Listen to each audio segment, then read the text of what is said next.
Welcome to Scaletopia. Alright, so I've got a busy day today.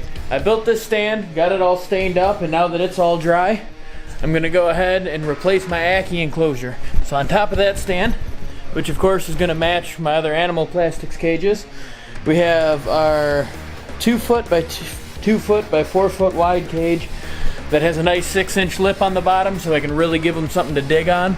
So I'm gonna put that on top of it, and that's gonna replace this. So no longer am I gonna have the old cage with the foggy front or anything like that. I've already started to move everything. So I'm gonna go ahead and get that out of here. We're gonna move it out and I'll show you as we go. So pretty soon here, my ackies will have a nice deep substrate. They can dig tunnels, they can move everything like that. They'll be in a perfect enclosure. So let's see if it works.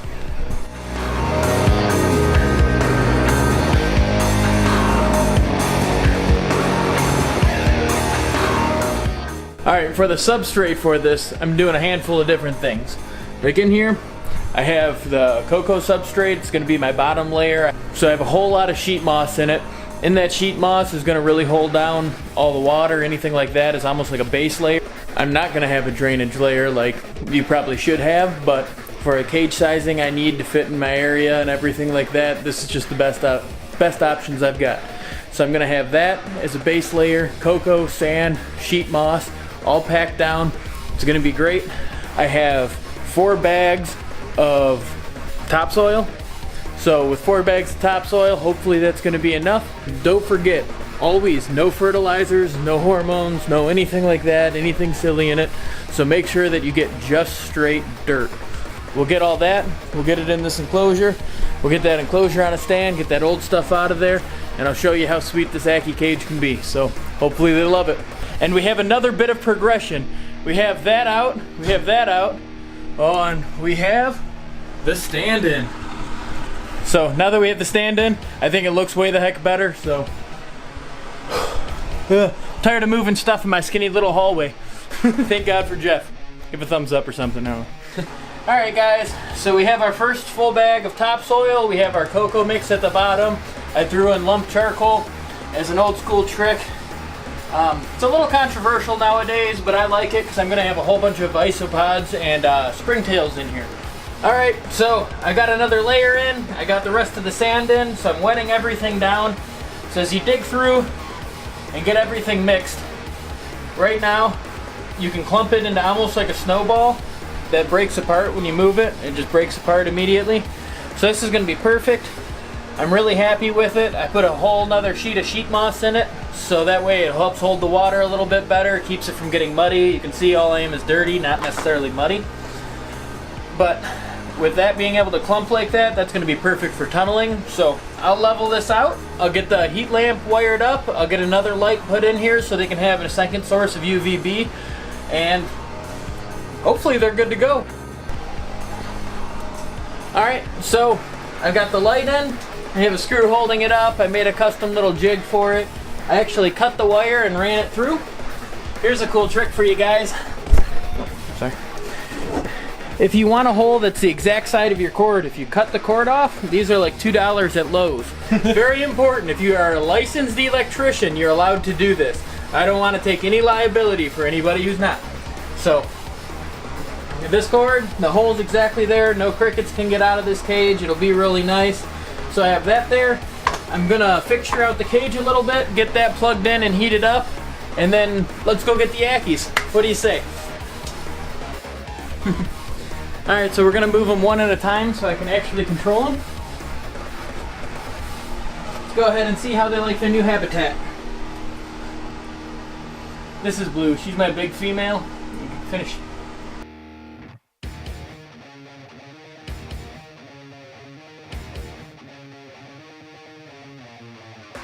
So here we go with Red in full shed. Let's see how she likes it.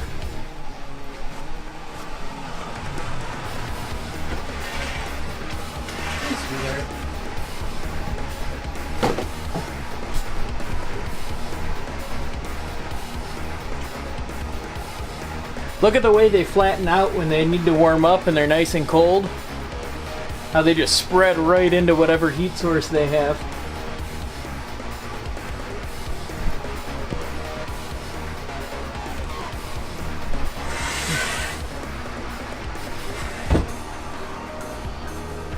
Here's my big male fresh out of shed, so he's a little stressed right now, so let's go ahead and get him in the cage back with his girlfriends.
So here it is. It's a few days after I shot the rest of the footage of getting this tank in and set up. I now have everything I want in the tank. I know it a little bit better, and I have all the wires, everything run properly and safely. And my favorite addition to this entire tank is I also started springtail cultures. Not only do I have a beautiful tank, a beautiful stand, and a nice shelf on it to hold all of my things, I also have a cleanup crew. So what springtails do are they eat any mold or any fecal droppings, any urates, anything left behind by the monitors. So they're gonna do really good as far as helping me clean the tank. Any bioactive setup, springtails are an absolute must. Most importantly, is if you can see right here, what it is that's a grain of rice, and any mold growing on it, the springtails are eating. So the springtails are only these extra small little things right there. So they're too small for the monitors to ever consider eating. A great food supplement for anything like dart frogs, but monitors are going to be too big for them. So this is our very first attempt at Scaltopia for a 4x2 enclosure. So this is the second cage we had ever built. If you go to our websites, Facebook, Instagram, Scaltopia, on anything, you'll see all of our new modern cage designs. So instead of seeing any lips like this, any 3-pieces parts, what we're going to have is one solid piece that's all routed, flush fit, so you see no seams. Everything's clean, one solid piece. On this cage, we decided to put a center brace, which is really nice. It allows me to stack. I can take absolutely anything, and it's not going anywhere. And we actually cut it so that the glass lines right up perfect with it. So when you sit in front of it, it lines all of the seamed edges right up nice. I'm really, really happy with this cage. It is so easy to clean. You just wipe off the walls, wipe off the glass. Glass is removable. The airflow is absolutely perfect. I have a wonderful gradient. I have about 165-degree hot spot right in the center of the reed stack. And when you go to the dirt underneath it, it's much, much cooler. And it has a gradient all the way over. I'm sitting about 85 degrees ambient temperature on this side with the soil temperature in the mid to low 70s. But I have high 80s soil temperature underneath the reed stack. Hopefully, if they decide to breed, that's going to leave a perfect gradient for them, so they can find a nice spot that they want to put their eggs and put it right down in the soil where they want it and where they're going to be happy. So once they get that all in, then my life's easy. All I got to do is dig through an entire enclosure and a couple 100 pounds of soil to find a few eggs. So check out our incubator video coming up next. That's the next step in this process. Is I built an incubator for my house, and not only do we have a big one over at Jay's for anything we have over there, I'm going to have one at my house for any of the ackies, and hopefully next year my green tree pythons. So check us out. We'll keep you posted. I'm making a bunch of videos coming up here soon. I'm gonna try to get 2 videos a week up and hopefully try to grow the channel a little bit. The biggest thing we're trying to do is just connect with you guys. So that way when we go to sell any of our animals, selling our tanks, we just let you guys know who we are a little bit better. Put a face to the name. So any feedback is wonderful. Give us a shout out, ask us anything you want. We'd love to hear from you. Scaletopia, Facebook, Instagram, YouTube. Come check us out.